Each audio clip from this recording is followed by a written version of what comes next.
I found this site. Hello, everyone. I found this site called the Beck Diet Solution.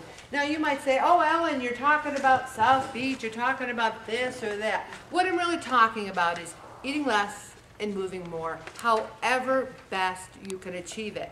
Bob and I, my beloved husband, who's our videographer, we're doing the South Beach this week, and guess what? Love it, want to marry it, and people who've tried it here really like it. I remind everyone that for 2 weeks, it's to get you off your addiction for carbs and your addiction for sugar. It also can kind of ramp up weight loss. It's a high protein solution. Do you want to do it the rest of your life? No. Even they say don't do it the rest of your life. But this is a series of vignettes here from the Beck Diet Solution. I love this. It's called Dieting and the Unfairness Issue. Have we ever thought this? It's unfair that everyone gets to eat whatever they want and only I have to limit myself.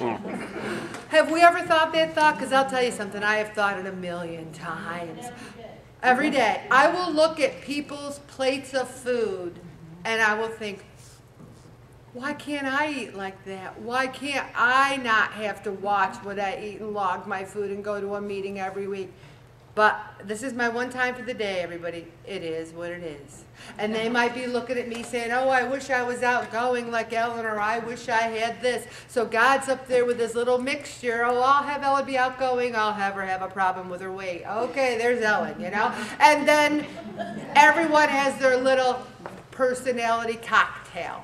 So if we're going to say it's so unfair that I can't be as thin as I want, or you feel this injustice, we might have this visualization. I have this visualization of myself at 170. Oh, I think I'll be so swanky, looking great. You know, I'm tall, 5'11".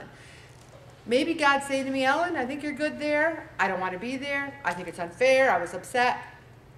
I work so hard, and I have to continue to work just to stay at this weight, which is unsatisfactory to me. I think I'll quit. And then what happens? Then you go back up to 370. So you have to be patient with where you're at. You have to stop thinking life is unfair. If the worst thing that happens is that you don't get to be 130, 120, remember, we're all getting older. Even you young people are still getting older. And we can't always lose as much as we visualize ourselves to be. And there's 5 ways to gain weight back when you don't want to, is to lose it. Only 5. Only 5 on this sheet, but I can bet you we can go around the room and name 5,000. Have Memorial Day weekend. You know what? I'm proud of you guys. There was some good weight this week. You did well. You can lose weight too quickly. Now, one of the things I always say is you gotta just be in this for the long haul. There's people in there going, I want to lose 5 pounds a week. You lose it too quickly. You drop your calories down too low, and then let's say you drop it to 1,200, then you push it up to 1,300, which is like an apple. You start to gain weight. You gotta just gradually get into it. Go back to your old way of eating. I used to think I'm gonna diet, and then I'll lose the weight, and then I can eat whatever I want. And then I'd go boing, boing, boing, boing, yo-yo. You can't do that. You have to be vigilant the rest of your life. Does it mean you can never have a cookie or ice cream? You have to plan it. Also, make excuses for why it's okay to eat when you shouldn't. OMG. Oh my gosh. How many times have we made those excuses? And we're going to talk a little bit more about that. One of the things is our metabolism. My metabolism at 56 is not the same as it was when it was 20. Mine might be, but some of you guys might have different metabolisms now. What you need to do is figure it out. If you lose weight, look at your log and say, this is what I need to do to lose weight. Don't fool yourself, because even those people who say, I don't know what I'm doing wrong, you kind of do. There's a couple who are doing everything right and still not losing weight. I don't know what to say. See a doctor, see a dietitian, be patient. We'll just have to be in it for the long haul. You have to not make excuses, because you have to exercise more or cut the equivalent number of calories, or you will gain weight. Now, are you a normal eater or are you a chronic dieter? A chronic dieter always has a feeling of deprivation. I have to say, I go through weeks at a time and never feel deprived or anything. The only time I started getting a little head thing was in January when I said, I'm going to do whatever it takes to get to 170, and then I didn't. Then I get a little head thing. Most of the time, I'm fine. But if you feel, I don't feel like I have a lack of control anymore or any of these things. But if you're obsessing too much about food, if your primary coping strategy is still to eat, if you weigh yourself more than once a day, I am telling you, now there are those of you who say, Ellen, in order for me to stay on track, I have to weigh myself every day. I disagree with that, but just don't tell me about it, which you do anyway, and I'm telling you not to tell me. But there are people who weigh themselves 2 or 3 times a day. Now, you're buck naked, 6 o'clock in the morning, you weigh 150. You put your clothes on, 152. Are you going to get depressed because you've got to wear clothes? Oh, why can't I go to work buck naked? I only weigh 150. No. And then you have breakfast, and then you have lunch, and then you have dinner, and then you weigh yourself, and you weigh 156. What? I weigh 156. You're playing all these head games. If you weigh yourself once a week, it is what it is. Then there's the next week, and then there's the next week, because through the grace of God, we'll still have more weeks. Then you make one mistake and you say, to heck with it. I'm going to eat whatever I want. Instead of the next day going, okay, got a little crazy yesterday. Where's that yogurt and bran buds and boneless chicken? You have to learn a different way of thinking if you're going to keep the weight off forever.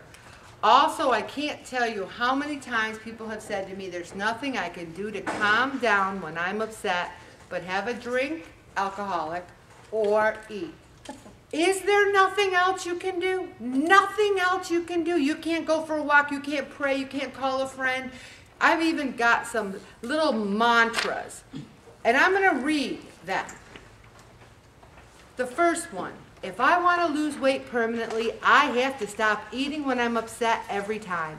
People without weight problems don't eat when they're upset. They either tolerate their negative emotions or try to solve the problem or call a friend or take a walk or go online or read a magazine or watch television, but they don't eat.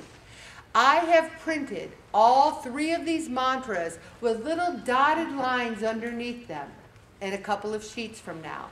That dotted line symbolizes you at home with a pair of scissors in your hand. You will cut along the dotted line and you will put these by your bed, in your wallet, in your purse. And when you feel you want to eat, you will get them out and you will read them. Second one, negative emotions are uncomfortable, but they're not dangerous. I don't have to fix them. I've had lots of times when I felt very upset, but I haven't eaten. I've never exploded or lost control, although I have lost control. But anyway, the worst thing that will happen if I don't eat is that my distress will peak and then the intensity of my emotions will eventually go down. If I eat, I'll be temporarily distracted from my distress, but whatever problem led to my distress in the first place will still be there. And then I'll also have the problem of feeling badly that I ate, and I'll really feel badly when I see that the scale has gone up. I think number 3 is like the truest of all. The problem isn't going to go away, and then you feel bad you pigged out, and then you get on the scale and you gain 5 pounds, and your problem is still there. Turn it over to God, have Him help you out with it, and that's getting back on track immediately when you stop and have these thoughts. Then there's a couple of stories about people, about how you played this game with yourself where you say, should I have that piece of cake? And then you go through this whole litany. It's only a little piece. I've been so good. It's somebody's uncle's aunt's birthday. And you go through all this thing, and then you stress yourself out, should I have it, should I have it? The best thing to say is, no, I shouldn't have this piece of cake, and you're done with it. No. I started the South Beach. We had a free lunch at work this week. Go figure, free lunch, started the South Beach. So I go down, because it's what, everybody? Free. I'm a cheapskate. So it was subs and all this fruit and chips and all these pastries and cookies. So I'm looking at the subs. I opened up, they were like little cut ones. I took out the turkey, the lettuce, tomato, and of two, because there wasn't a ton in there. And I had it on my plate, and then I had these 2 rolls.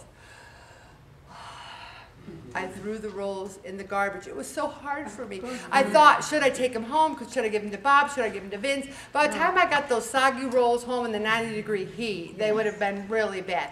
I actually threw them away, and I offered it up. Lord, I'm sorry, but I don't want to eat this. And then I went over, oh, there's fruit. And then I remembered that I can't have fruit for the first 2 weeks of the South Beach plan. And you know what I did? I went, I can't have it. I didn't say, oh, but it's free. Oh, but it's so nice. And oh, I really want this. I said, I can't have it. Chips, didn't even look at them. The pastries, I admired them, but I didn't touch them. What we're learning, and hopefully what I think the South Beach for the first 2 weeks help you learn, is what's called inflexible eating. What that means is you have to learn how to say no for once in your life. Otherwise, you'll always give in to temptation. You will always say, oh, maybe this time, maybe that time, and then you'll never, ever lose weight. So you learn inflexible eating. You learn to say, no, I don't want that. No, I'm not having the fruit. So that when it gets to the time where you have to make decisions, you'll feel good about them. You know what?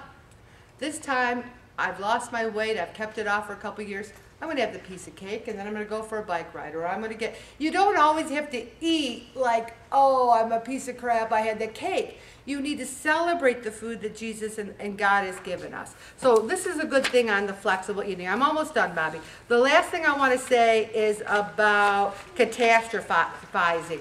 Where you go on vacation, you say, I did terrible, I did awful, it was the worst, I didn't like my food, I did awful. You catastrophize the whole vacation. You don't take into account that you walked a lot, that you didn't drink every day, that you had a lot of fruits and veggies. We need to look at our life in a less catastrophizing manner and give ourselves credit for the good things that we do. All right, Bob.